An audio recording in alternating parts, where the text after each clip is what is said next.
Good morning. Welcome to, I've got a slight issue with my mic today. Good morning and welcome to one of our last sessions. We've got 3 left, including today's, on hashtag LDEduChat, Leadership Development in Education Online. And what we have today for you is on the back of the session that we did on Black Lives Matter and anti-racism being a whole school responsibility, and that seems like a lifetime ago in terms of when we had that session. There's been a lot of work behind the scenes and lots of people collaborating, and we've always said that's the way forward regarding how do we move forward as schools to make sure that we address this issue.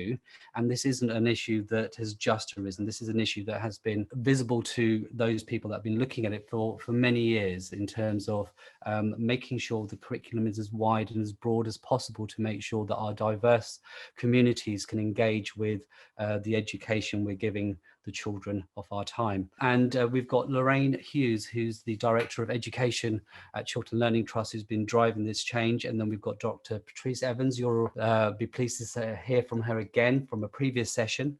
And we've also got Sufyan Sadiq, one of his rare public performances. He was right there at the first session, and he's the director of Teaching School, Chiltern Teaching School Alliance.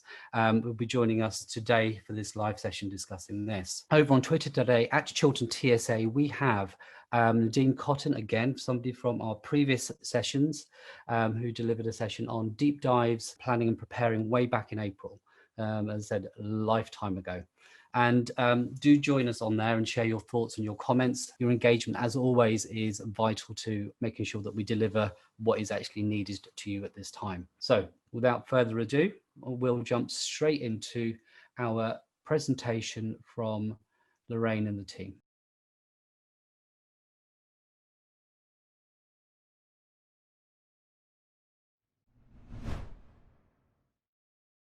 An inclusive curriculum. Thank you to everyone that's tuned in today and everyone that will be listening to this on YouTube later on. Why are we doing today's session? And it's really important that we kind of get to that part before we get onto the session, because actually the feedback after our Black Lives Matter, anti-racism, a whole school responsibility session was that a lot of people said, I'm incredibly inspired by what you've told us today. The thoughts of the panelists, listening to Gwyneth, listening to Sheila, listening to the guys from Black Curriculum, Lavinia, Penny, Hannah Tyman, all of these brilliant people were on that session, incredibly inspiring, and I want to make change, but I don't know what to do. Where do I start? And that was actually quite unique in the fact that we've never really had that from a session.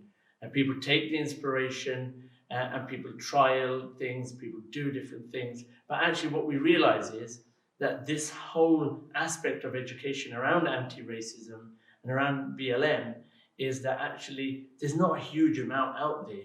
People have the goodwill, but don't actually know where to go. In the last few weeks, we've seen brilliant resources come out from various bodies within the educational sector.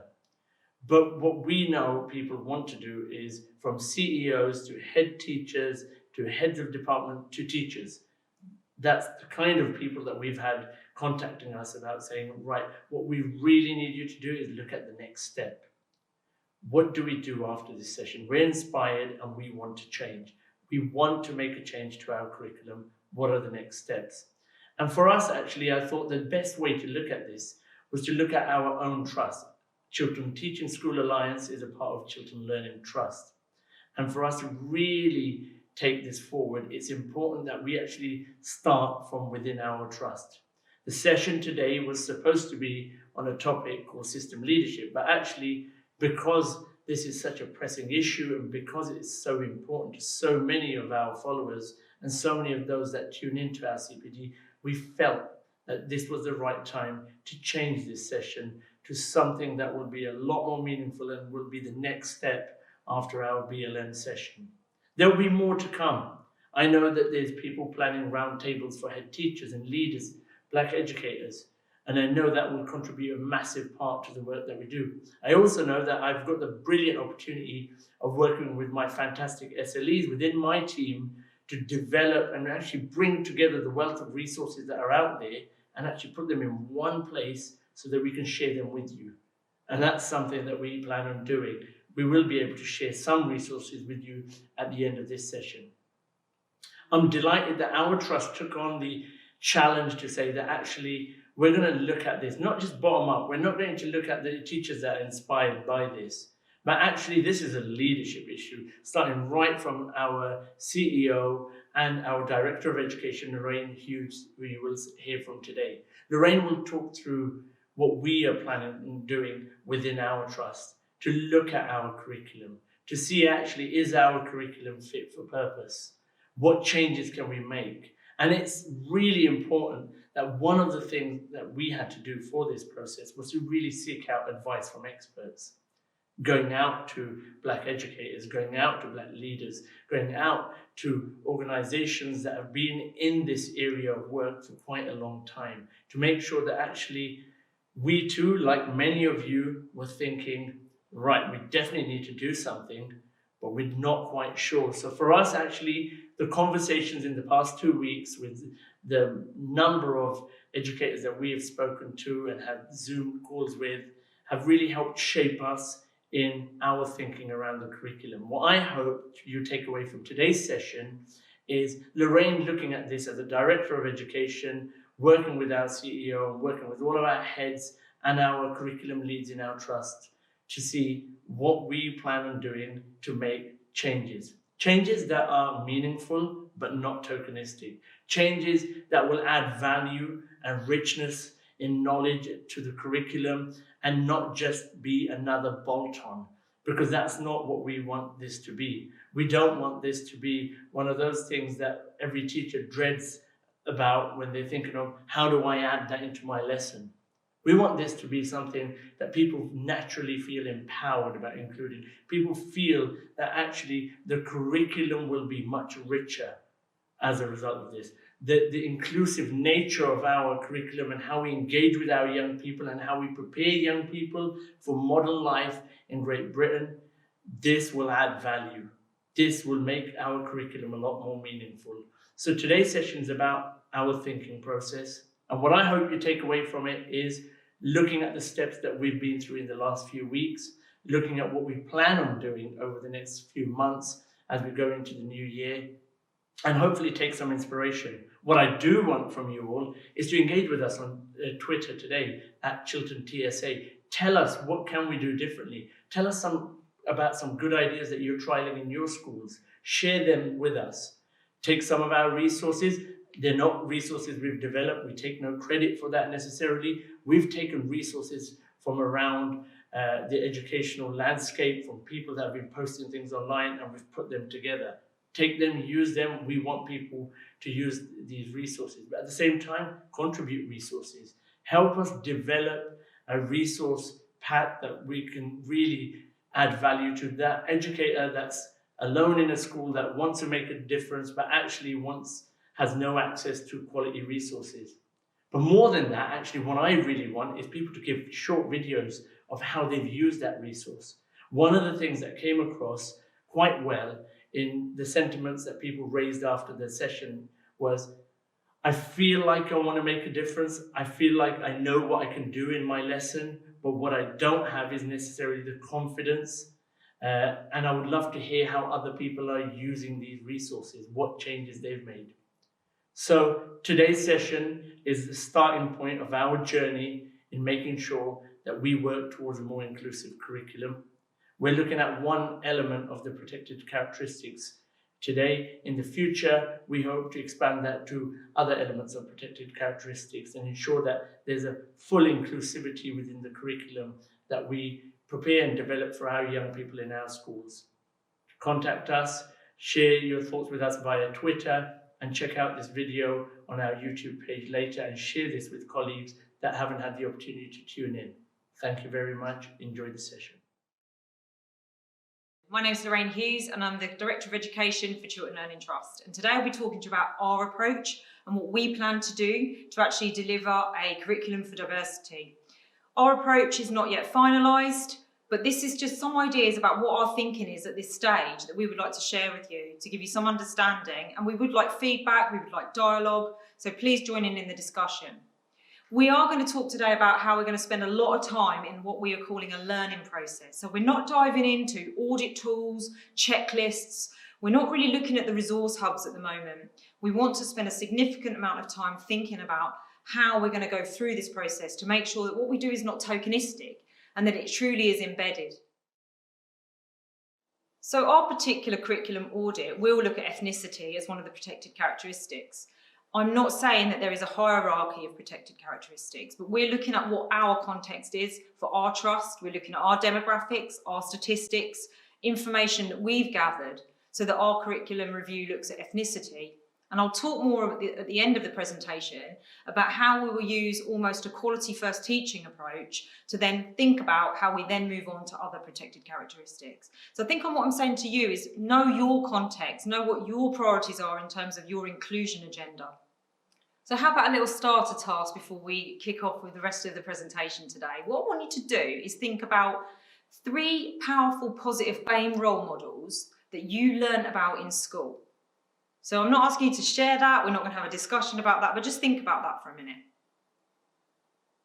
Could I now ask you to remove any sports people, any musicians, and any Americans? And can you also think about any BAME teachers that you might have had in your education, maybe not necessarily at school? So why is this so important? Why do we need to review a curriculum and think about curriculum for diversity? Well, if we do this, it will really improve the sense of identity that our young people have and a sense of belonging. There's no doubt that it will improve social cohesion if it's done well, and ultimately improve the educational experience for all. And when I talk about identity, I know I'm talking today about a curriculum for diversity that focuses on ethnicity in terms of protected characteristics, but actually a whole discussion about identity is important for all children. If we were to take, I don't know, white working class girls, for example, and talk to them about identity, by exploring that issue and then thinking about that, it will engage them so much more in education. So that is a particular area of a piece of work you can do that can impact on all children. So this is important for every child. Although I talked to you at the beginning about our context, we have a diverse range of schools in our trust. And this is as equally important to every one of our schools, despite the demographic or the context that they're in. So the starting point has to be that we recognise that there are inequalities. The starting point has to be a desire to shape a better and more representative curriculum. And I think it's really important to say at this stage that we want to create a culture where it is okay to be vulnerable. It's okay to say we're not there yet with this, or we don't understand that, or we want to learn more about that. We have to spend time having open discussions and spending time in this learning phase and recognising our own biases as well. So I think it's really important that we start with being transparent about the process and that we effectively communicate with all of our stakeholders about how we're going to go about this and what our key aims are. I think it's important to build a diverse team. And by that, I don't mean let's engage the Black and Asian leaders to do this piece of work. I mean, let's create a diverse team across all of our schools, upskill them, get them into a position where they've really learned a lot about an anti-racist education and about ethos of schools that are inclusive and how to go about this curriculum change and this curriculum audit. I think it's important that we consider right from an early stage about who our stakeholders are going to be, who are we going to listen to. For me, that's about listening to pupils, but also parents as well as staff. And then how are we going to respond to that and what we're going to do with that information. I don't know the answer to that yet, but in the planning stage, we need to think about that. I think it's then important to think about how we share what we've learned and what our next steps will be. And I'll talk about that in a bit because I do have a few ideas around that. So as I said, it's really important to take time in this learning stage. So why else is that? Well, there will be barriers. It'd be silly to think that there aren't going to be barriers that we need to overcome. It might be the case that not all of our leaders or staff buy into this particular programme. It might be that they lack the confidence or they don't see the link between their subject and education around diversity. They might not understand that by doing this, we actually improve social cohesion and standards of education for everybody. It might be that they don't understand where they might obtain good resources to use in the classroom. So we're going to spend a lot of time in this learning phase so that we engage with narratives that are not just our own, That will include reading and a really comprehensive professional development programme, just like I said, around an anti-racist education, around ethos of schools, inclusion, recognising our own biases, and everyone needs that training. So what does the next phase of the review look like? Now, while I say it's a new phase, actually in my mind it's still very much part of that learning phase. So what I think we do next is we continue with the idea of openness, transparency and dialogue, and continue to be vulnerable, but be okay with that, but just start asking questions and being open to have these discussions. So as part of that, I think the next kind of part of the learning phase is that we have these discussions with our subject leads and our staff, and we talk to them about their curriculum, both the content and the delivery. So what is part of that content and how are you teaching that? Do you explore different role models, authors? Who are the characters? What are the texts? What are the perspectives? What about the companies in business studies, for example, that you use as case studies? Are there stereotypes within the curriculum? And if there are they deconstructed or are they left unchallenged? Are there generalisations? For example, in the arts, do we explore varied arts and music culture? In geography, do we challenge stereotypes around perceptions of Africa and think about the kingdoms rather than perhaps war and famine? Do we think about the development levels in geography and the fact that the historical links in colonialism have very much got everything to do with where the development levels are today? I mean, they're just a few questions. I am also a geographer, so I can talk more about the geography curriculum than perhaps I can other curriculum areas. Do we then think about representations and contributions from our BAME communities? And I think that our community is a massively rich resource that we can use to actually enrich our curriculum. And I think we do this with every subject area. But when I talk about curriculum, I don't just mean the timetabled subjects. We all know that curriculum is everything. It's the enrichment, it's the classrooms and the corridors, it's tutor times, it's assemblies. So we need to explore every aspect of our curriculum in this fashion. We must ask the same in terms of the trips and the visits that children go on and the speakers that come into our schools. And like I just said, it's not just about the what, but it's about the way in which we're teaching this. So we should ask pupils about how they feel about the curriculum in terms of both how they receive it, but importantly how they engage in it, and how they feel about their sense of identity and belonging and how that links to the curriculum. I think it's important that this is still part of the learning and that we think about what is the ethical intent. So that is part of the professional development programme, but part of the discussions that we would then have with our staff. And I think it's important to evaluate how we teach about not only identity, but this whole concept of British values. I don't necessarily agree with the term British values, but you could almost use that as a method of deconstruction and comparison.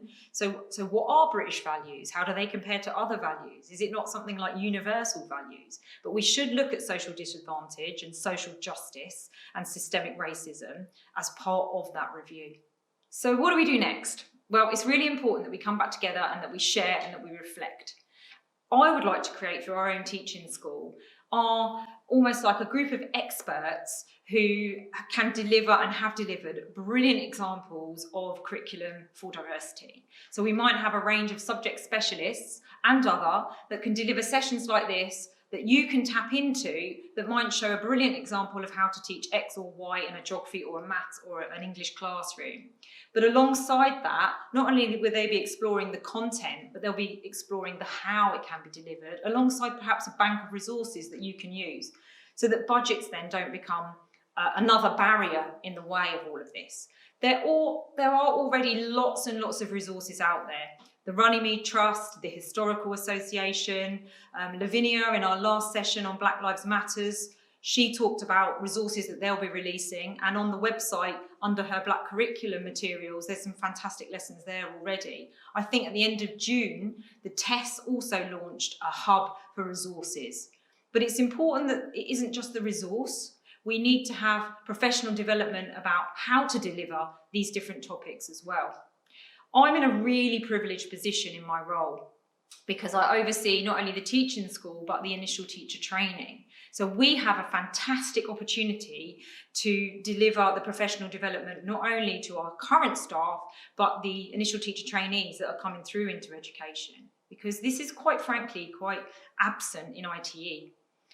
We can then bring our SLEs to schools and to support not only our trust schools, but other schools, and we can actually then engage other schools. So for example, if you've got anyone in your schools that are experts, get them involved in this. We're certainly going to be doing that across Luton and Leighton and Dunstable, and engaging with other schools where they can show exemplary practice. We want to create those links with the community. I talked earlier about the community being a rich resource for education. We want to do that, particularly with our parent and carer body, and get them engaged as well. So these are the next stages in terms of my thinking at the moment for our particular curriculum review. So as I said at the start of the presentation, this mustn't be an add-on, it mustn't be a fashion, it mustn't be tokenistic. It absolutely has to be about coherent mapping and planning for progression, and it has to have equal importance to other dominant knowledge so that it's absolutely legitimate knowledge. And I don't just mean about the timetable curriculum, I mean in terms of the whole curriculum.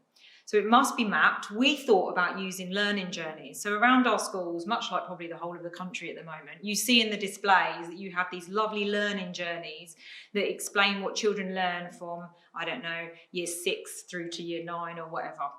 We thought we could use those to actually show our community and our stakeholders where we teach about diversity, and so the children can understand that mapping. That's just one idea. I think in terms of that professional development theme that I've been talking about throughout, that has to continue to be important, because this has to be reinforced with all of the day-to-day routines in schools that combat racism and ensure that there is religious tolerance and so on. So that's absolutely critical that anti-racist education carries on. I think the other thing is to think about accountability. So in our trust, what we do is we think about what is our vision and what are our values, and then that translates into our KPIs, and then our KPIs translate into what we hold staff to account on. And we have something called a governing body template, which is filled in by all of our trust schools. And that then aligns to our KPIs and our vision and values. So this must absolutely become part of that process. We need to hold ourselves to account. So for fear of repeating myself, could I just conclude with a few key points? Like I said right at the start, this doesn't cover all protected characteristics, and I'm not creating a hierarchy of protected characteristics. Like I said, what I think we're doing here is creating a kind of quality first teaching approach by exploring ethnicity in our curriculum. And then once we've got that model right, just like when we make teachers fantastic teachers, they can teach anything, we can then think about, next year, we can think about perhaps groups or ways in which we explore the other protected characteristics. Maybe we call it diversity first teaching or something, but Hannah Wilson might have me for that because that was her idea, not mine. It's important that we look at the language we use. I think we can also tap into some of the work that we've done as a trust around storytelling. There's lots to be used there in terms of development of literacy, but also to develop narratives that are not our own. I think that's a brilliant way of exploring this as well. And to think about the whole school. I know I keep saying that, but it's really important that our classrooms are safe, inclusive spaces, but as is the whole environment. And going back to the original point about the aims of this, if we create children and young people as agents of change, then we change schools and ultimately we change society that has a lasting change. Welcome back. A lot to digest as always from our quick half-hour snapshots of various topics, but this one is really the absolute tip of what we're dealing with and what we're engaged with at the moment. And it's been really, really good to have our senior leaders from our trust actually present and engaged in working in this process and involving lots of people that we've connected with over the last few weeks, especially, but also over the last few months. Over on Twitter today, we've got Nadine Cotton, who'll be doing our takeover on @Chiltern TSA. So do make sure that you jump on there and share your thoughts and comments. And as Lorraine and Sufyan said during that presentation, that we will have a whole host of resources that we want you to engage in. And this is really going out to the leaders within our schools. If you are looking to make a change, but you don't know where to start or which resources to use, do contact us, and we're more than happy to share what we've managed to collect. And these aren't our resources, as we said, they're just things that we've looked at and we thought these are good resources as a springboard to move forward. So without further ado, I'd like to welcome Lorraine, Sufyan and Patrice to the E stage. If you can turn your cameras on and your mics on. Good morning. Good morning. Can you hear me clearly? Can you hear me? Technology. That's fine. I thought I was talking to myself then, and I thought, oh, is my mic off? Good morning, everybody. Thank you, Arv. Welcome, everybody. I think it's perhaps important to start with the fact that I'd just like to say that what you've gained today is an insight into our thinking. We haven't got a perfect model that is wrapped up, and to be honest, we have a lot of work to do this summer, Sufyan and myself, to look at what the professional development actually looks like.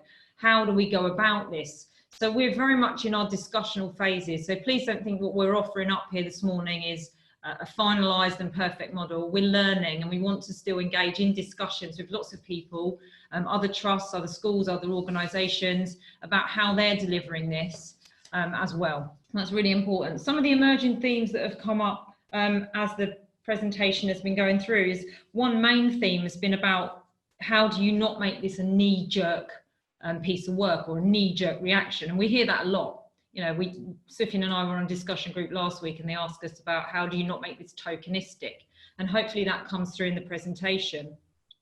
Well, I think it's important that we understand it's a process and it's a journey, and this is going to take us 1, 3, 5 years to actually work on this and to embed it. It's going to take time. And we want to put together a piece of professional development in our trust that looks at the complexity of racism, and that we understand that. And we want to start with the core concepts and look at what is racism, what is anti-racism, what does white privilege mean, around training on conscious and unconscious bias as well. There's a presentation, I think, Sufyan, you might be able to pick up on this, delivered by, was it Sarah Sawar? Yeah. And she put together some work on how, as a teacher, you might talk about racism as a teacher. So, you know, it's picking up on resources like that as well, so that we can deliver this professional development at leadership level, but also very much at our teacher level as well. And we do recognise that it's complex. We do recognise that some people refer to these as uncomfortable conversations. It will be challenging, but we want to deliver it in a way where people feel confident to have discussions and to create a culture of wanting to improve our schools. So I don't know if you want to pick up any more on that particular presentation, Sufyan. I think really one of the things that we've learned, the part of the presentation which I think is really important, and Lorraine emphasised, it's a journey. And I think for every school, for every organisation, they have to appreciate that if they're making this journey and if they're starting this now, it's okay to be unsure. It's okay to say, actually, we've got that goodwill and intention to make a change, but we actually don't know how to. Because as an organisation, I think back to the last 12 months, Arvin, you've been very much a part of this, of the conversations we've had, that it is quite complex to start thinking about this, navigating around, okay, where do you start? How do you start? But also, how do you build the knowledge base and the confidence in all leaders, irrespective of background, so that they have an understanding of the challenges around things like systemic bias, unconscious bias, conscious bias, racism, anti-racism. For some people, these are things that they've not considered, they've not had to consider, delve into, think about, research, because of their own background or because of the fact that they've never felt the need to. And I think now we see this as an educational process for us. And we know that it's not going to be, like Lorraine said, it's not going to be a 1 year or a 2-year journey. It will be 3, it will be 5 years, because we're starting that education process with people. And for us, it's been just even the last 2 weeks, if we're thinking about how much we've learned. And we're proud to be working with partners like The Key that are producing resources for schools that are practical guides that people and school leaders can pick up and really run with and say, okay, actually, I've now got something embedded in evidence base, embedded in really good academic theory that I can work with to address issues and start this journey in my school. And to pick up on that as well, we want to, like I said in the presentation, we want to use it as a bit of a model for almost like quality first teaching. So that we're exploring the protected characteristic of ethnicity, but like I said in the presentation, we're not trying to create a hierarchy, but we feel that for our context, this is very relevant, and therefore, through the learning, this can then be applied. So perhaps at the end of year 1, and again, we haven't strategically planned all of this yet, this is just our thinking. At the end of year 1, we then think about, okay, what have we learned? How has the process worked in terms of reviewing ethnicity and representation in the curriculum? And then how do we build that and move to other protected characteristics as well? I mean, only tomorrow there are discussion groups that are being had across Luton. I think they're around the areas, well, I know they're around the areas of English and humanities. And a range of teachers, not just from our trust, but across the locality, are coming together to discuss curriculum. And I know you're involved in that tomorrow, Patrice. Yeah, definitely taking a look at English and the role of literature. The reality is that as teachers, we are influencers. Our job is to influence learning, is to sustain learning. And as English teachers, we then have to look at the narratives within text. Now, just think, before I get this wrong, I don't want to make it clear, I'm not at all advocating that we change the canon. I think it's important that the canon remains what it is. It is what it is. However, we do need to explore the narratives within the canon itself. Darren Chetty, who is at UCL, reminds us that BAME characters have always been in the canon. The issue, though, is in what way have they been? So are we there? Are we racially excluded? If you take, for example, Wuthering Heights was written around the 1800s.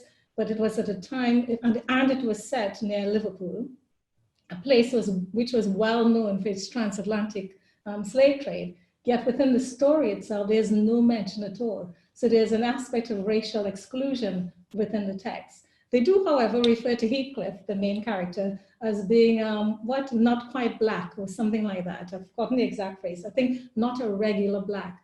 And there's a lot of debate as to what that means. Did it mean that he was mixed race? I mean, lots of stereotypes associated with his character, that he was strong, he was forceful, he was a bit dark, right? Or did it mean that he himself was involved in the slave trade? We don't know that, because I mean, he went away poor and then he returned rich, and he never mentions how he gained the money. The point I'm making is we were there, but in this instance, racially excluded. And in other books, of course, we're also there. Let me ask you a question. How many children's writers or books have been published in, let's say, up until 2017? Okay, hard one for this hour of the morning. About over 9,000 books. So how many of them have BAME characters in them? It's only 4%. And how many of them have BAME characters as main characters? 1%. Now, if you're a child in school trying to forge an identity, what are you telling that child when they read a book and they're not there? And I'm not saying at all that all books have to have BAME characters, and I'm not even saying that they all have to be main characters. What I'm saying is a child in forging their identity looks at works of fiction. And when they look at those works of fiction, it's good for them to see themselves or their narratives presented. And if they're not presented, what messages are we saying? What are we telling children? So from the English point of view, I think tomorrow what I want to stress is that as a teacher, it's almost a moral imperative really to grow the writers of the future, because we do want them to also be writers, but we also need to recognize what exists within text. So we then unpack the text in terms of racial exclusion, maybe even misconceptions. So for example, wherever they've written about BAME characters, they're usually in settings where drug abuse, maybe prostitution, gang warfare, that's involved. We very rarely see them within urban settings, in the leafy, not within urban settings, within the leafy rural settings. So what kinds of messages are we saying? So as an English teacher, my core message would be 1, know the facts, or know lots of facts, know the perspectives, encourage your students to understand those. And at the very least, by doing that, you're able to encourage your children to get higher grades, because the highest grades really do go to students who recognize all these perspectives. Just picking up on one of the questions asked here by Erin, it talks about how important do you think it is to have an idea of what qualities your school learner should have? And just thinking about the school learner, I might not directly answer all of this, but I want to pick up on that school learner idea as well, because I referenced in the presentation about listening to pupils. Stakeholders are important. We do need to listen to pupils. We need to listen to parents. We need to engage with them and talk to them as well. But I think it's key to think about what the children do say and perhaps sometimes what they don't say. So I don't say that in a sweeping way. We would need to enable the children to have those discussions, and therefore linked to that question, when children start to discuss this and start to understand diversity and talk about identity, then that gives them the opportunity to celebrate and be proud of that, and gives everybody the opportunity to learn. And I talk in the presentation about identity because that's not just an issue for one ethnic group. When all children start to think about identity, that really does engage them. I mean, in Chorney Boys, I had a hangout last week with the history department to look at their curriculum, and I was literally blown away. It was absolutely outstanding because it engages the pupils so much. I was even impressed that they looked at gender within the curriculum in a really different way, and I won't get into that now, but it was impressive. And what happens as a result of that engagement and that discussion with pupils about identity is that they become fascinated and interested in their learning, and they go home and have discussions with their parents. So this whole agenda, of course, it's about social cohesion. Of course, it's about well-being. Of course, it's about identity. Yes, it's about all of those things. It's about having inclusive schools, but it's also about school improvement. Because where children engage, you have better results and better schools. And that's part of our agenda too. And I don't know if you want to say any more, Patrice, about that whole issue about engaging pupils. I know you've done a lot of work on that. The thing is, it's important to listen to what kids have to say, but even more important to listen to what they don't say. And the reason why I raised that issue is because I don't know if you've looked at Channel 4 recently, when they were looking at the school that tried to challenge racism. And what I found interesting was that the majority of kids who were questioned within that survey linked to unconscious bias, they all agreed with the white narrative, and in the sense that they all chose better or more positive pictures linked to white children. And that's significant because the kids who were involved in that survey were all different ethnic groups.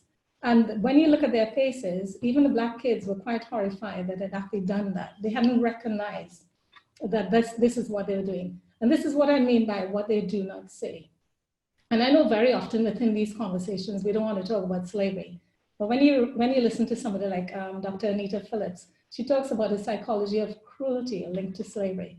And in terms of today's society, it's very easy to say, oh, well, that happened back in the day. But the bottom line is that one aspect of that cruelty is how pervasive that is. It's still with us. It's still with us. When you look at the stereotypes that exist, then it becomes easy for lots of people to associate white with good, with being in charge, having the power. And then you look at the stereotypes of Black kids and you think about, the negatives.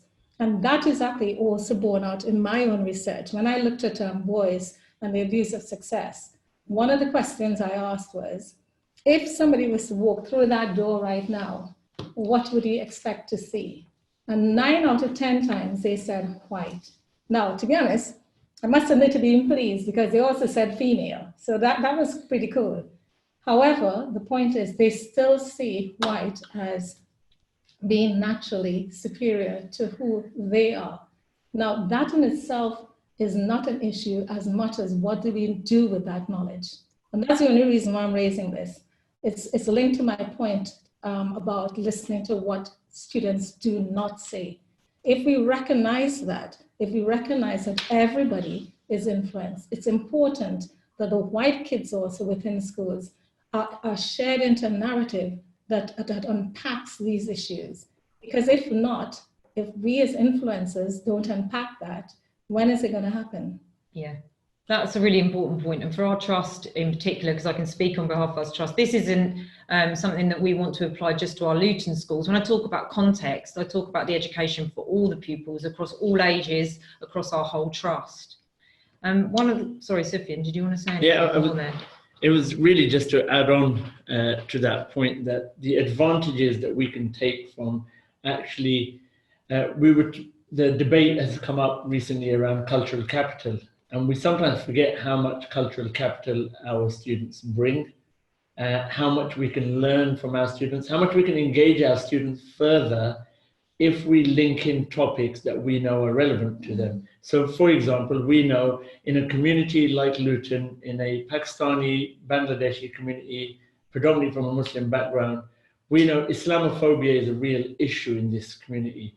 It's a real issue that's felt by every family.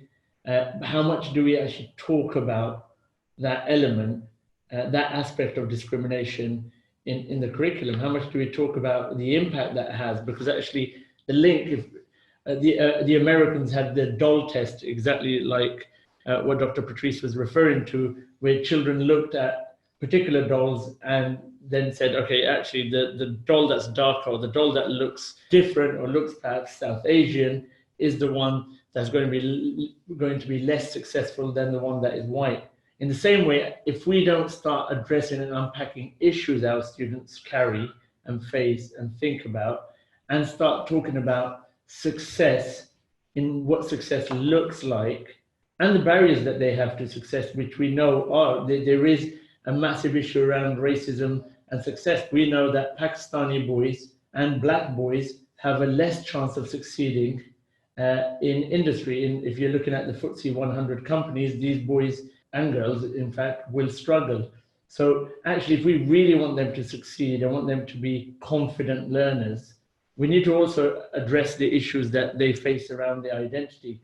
I go back to a conversation I had with Arv not so long ago. Me and Arv, if we look at our ancestry and background, very similar in terms of region, probably a stone's throw, but in two entirely different countries, two different, very similar cultures, but a lot of our impact, a lot of our family background, both Arv's ancestors and grandparents and my parents were impacted by the British Empire and the way that India was broken up. That's a huge history topic that relates to so many young people in this community that we're in, that we should be looking at and thinking, actually, this is a part of their culture, this is part of their ancestry, and this is part of the curriculum that we can really engage them with, because it's meaningful. It's something that they can attach themselves to and think about that is also relevant to the curriculum. And it was a real pleasure, Arv, to read your little blog and story that you put out there as well. That was wonderful. Going back to some of the questions as well, one of them was from Nikhil, which was about curriculum design and the fact there's so much crossover in material taught. And it talks about maybe working in cross-curricular collaboratives. I think that's a fantastic idea. You know, we touched in the presentation about our SLEs and other exemplary teachers across the trust that are interested in this and doing a great job, and across Luton and the locality into Leighton, Dunstable.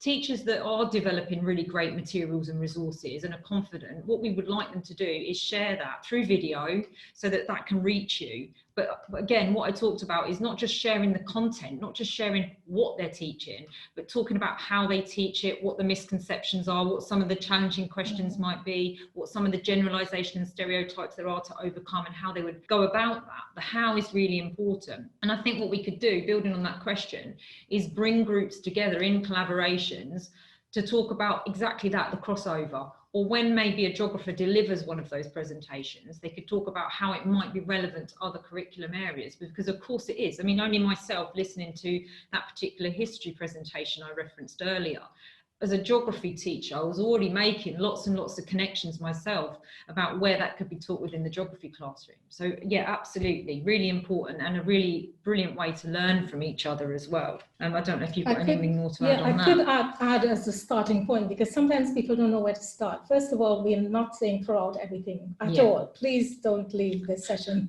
thinking that's what we say. We're not at all saying that. But at some point in time, you've got to start to think about perspectives and other stories. And that's very, very important.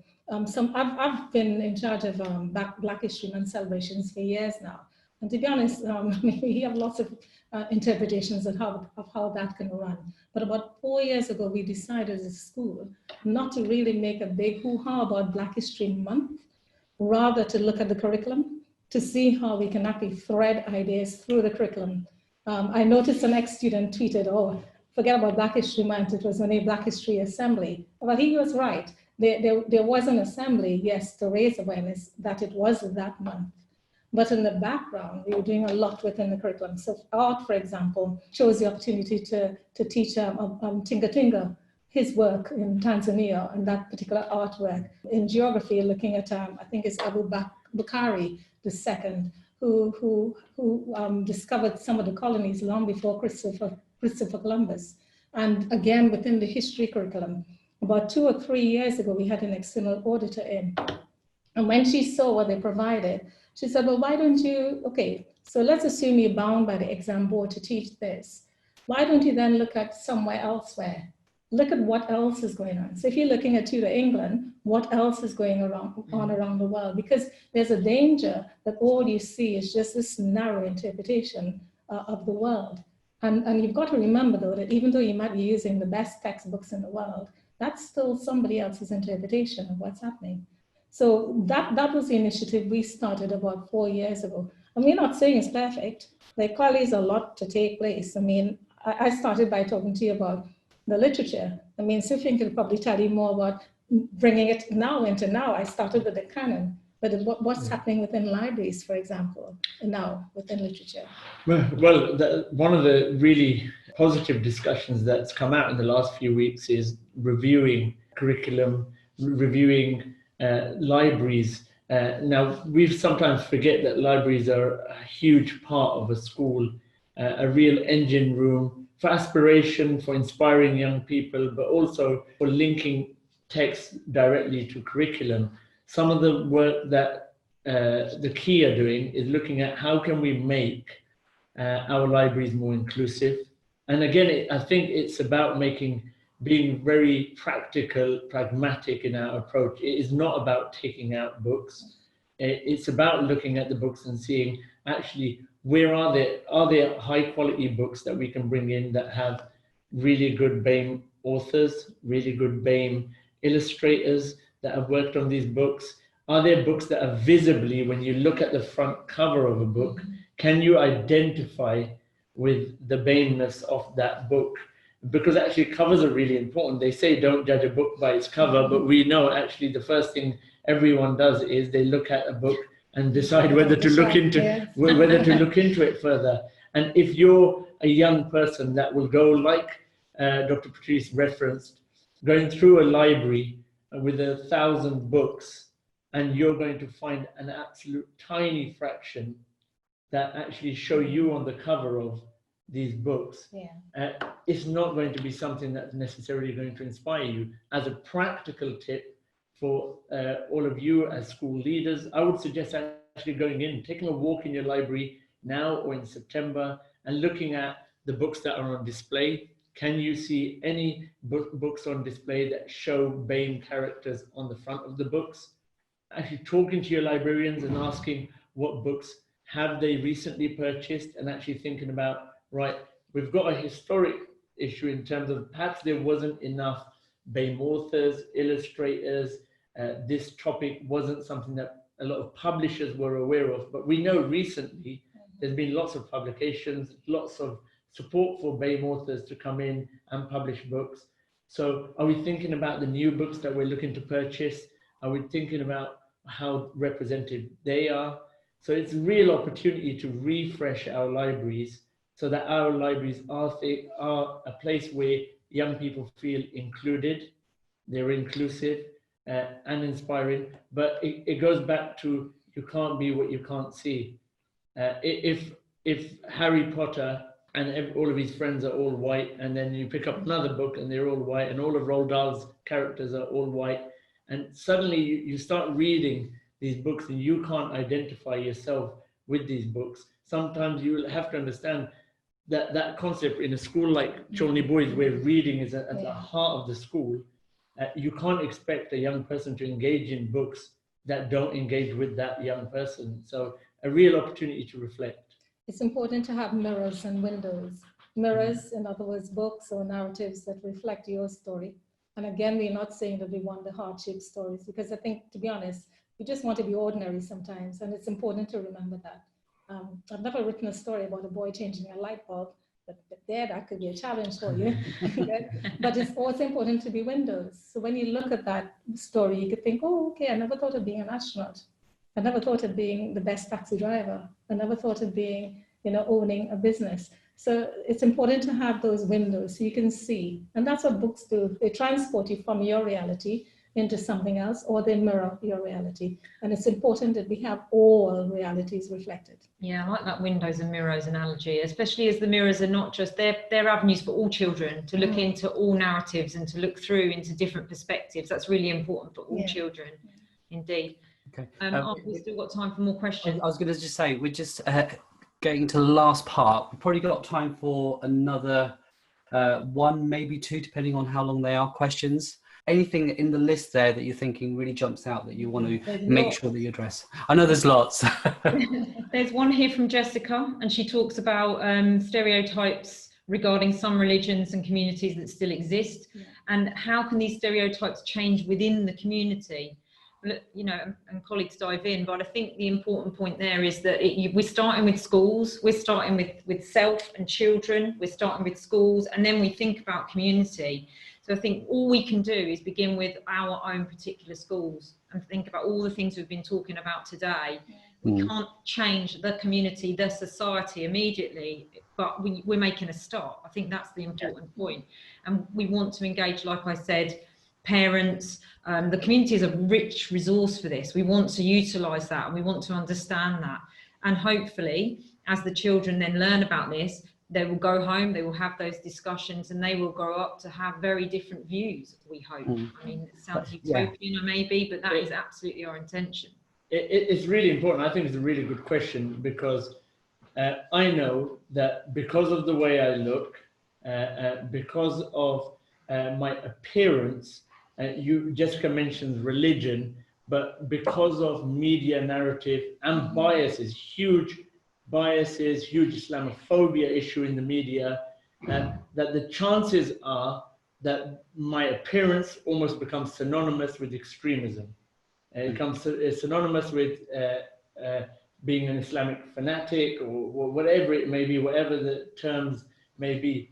And it's important that I'm seen as a person, as a real person, as someone that can contribute more than just being a member of the community. I love going into schools. I go into schools all the time, and I laugh with you, Arv, and with Lorraine, that it's amazing how many people only invite me, and I've never say no to anyone that invites me to speak, and they won't ask me to come and talk about education or anything that I do for my day-to-day job or living. It'd be really good to have you in, Sufyan, to talk about the community.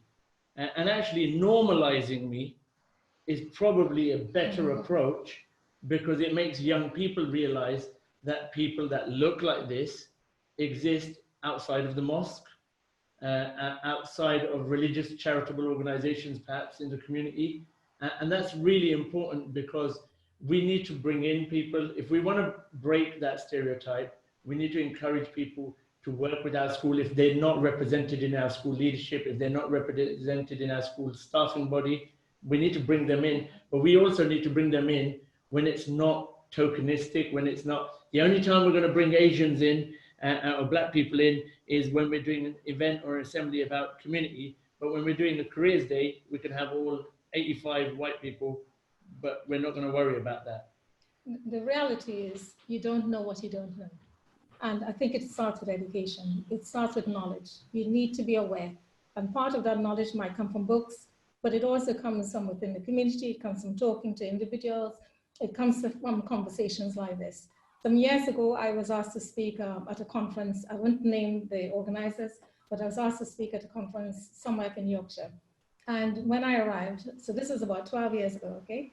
And when I arrived, they said, okay, you're going to be setting up in this room. I looked around, and there were 2 people of color in the entire conference. There were about 100 people. So there were just 2 of us.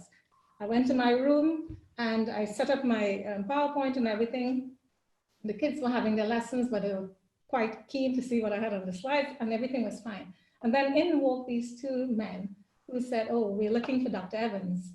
Now, remember, I am setting up, okay? So my mind isn't really on their narrative. And I just said, yes, I'm still setting up. And they said, no, we're looking for Dr. Evans.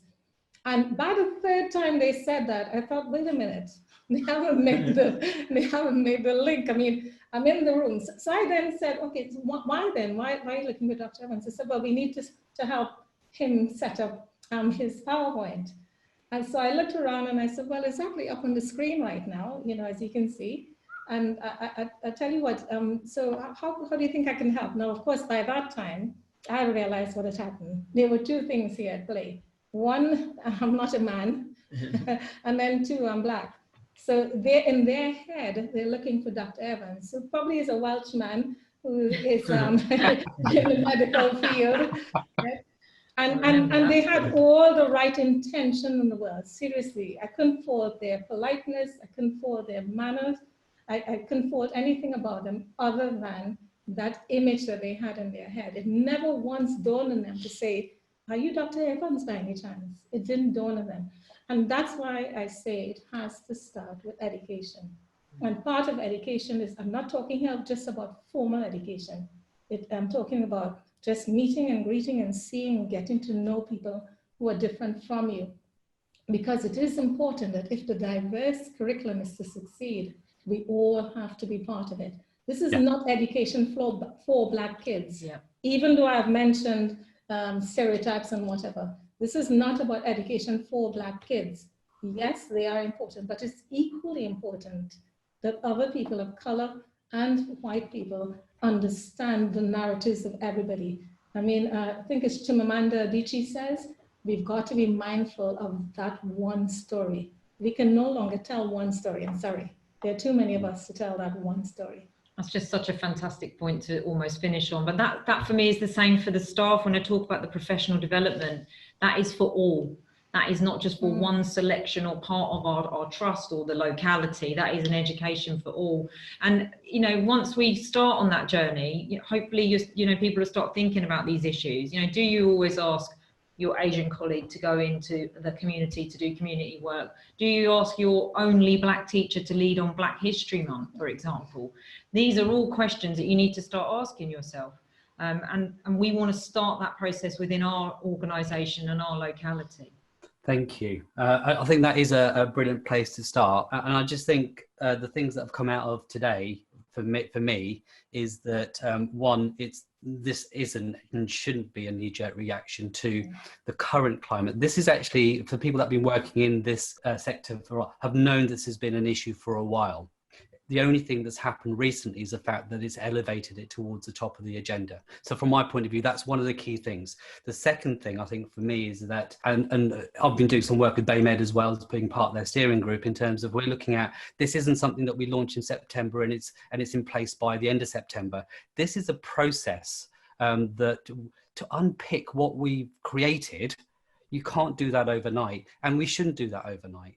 In terms of it needs to be something that is deliverable, that is engaging for all staff and students, and is something that we can sustain as we move forward. And therefore unpicking the rich curriculums that we have in our schools, I think it deserves to be looked at properly. And the third thing I think is what you said, Lorraine, is that the context. And this has come through in all of our sessions when people have said they almost want to have like a checklist of what do I do. And I think what you clearly said is that you need to look at your context of your school in your setting and think what's important to us to deliver with the lens that we are producing global citizens of the future. We're not producing somebody that's going to never travel more than 3 miles from the school.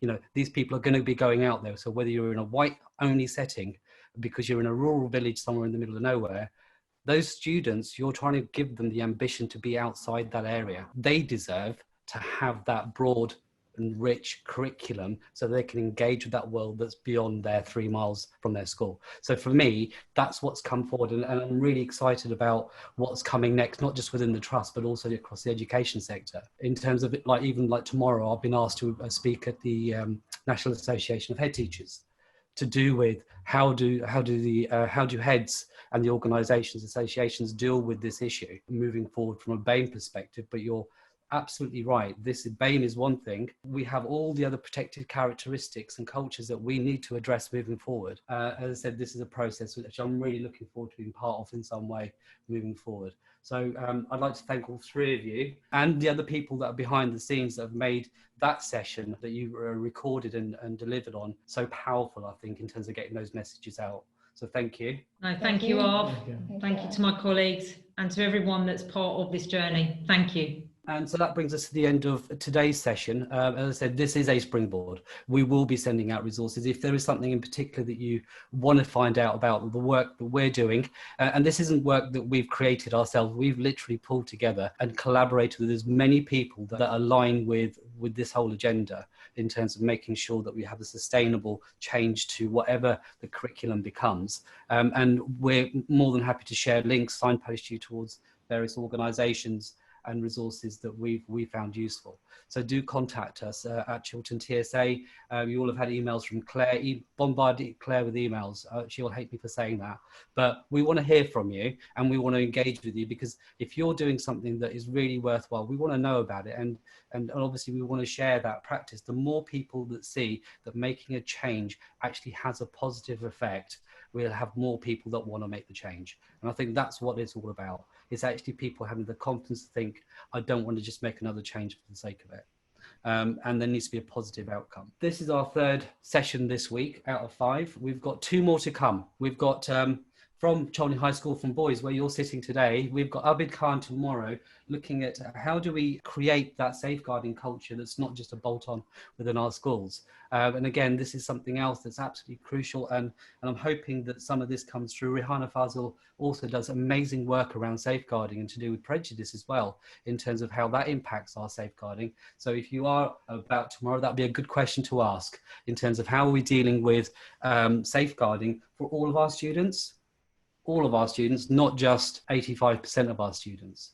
And then on Friday, fantastic, I want every single person that can attend. I want you to phone your bosses up and say you're not available between 9 and 10 o'clock because you're on a webinar, the most important webinar this side of the summer holidays. And I want you to be there. I want you to have a drink in hand. And if you don't drink, have a cup of coffee. If you do drink, I'm going to give you permission to have a drink at 9 o'clock in the morning, because we want to celebrate the end of our series. Say no. Don't do that if you're at work. Seriously, don't tell anybody that you're doing it if you're at work. Sorry, that's what I should have said. But it's been a monumental series, made monumental by the A-listers, as I said, of people that have given up their time over the last couple of months. And I look forward to seeing you. Share your thoughts on Twitter at Chiltern TSA, and make sure you engage with everything that we're involved in, and we'll engage with you as you share it. This is me, Arv Kaushal. This is Sufyan taking a selfie of himself and the people. Yeah, okay. So if you want to know and see the majority of Sufyan's selfies, if you follow him on Twitter at Unleashing Me, that's his Twitter handle. Make sure you follow him and see all the selfies that he takes with people from the education sector. This is me, Arv Kaushal, signing off for another session of #LTheEduChat. 2 more to go. Summer holidays beckon, and I'll see you soon. Thank you.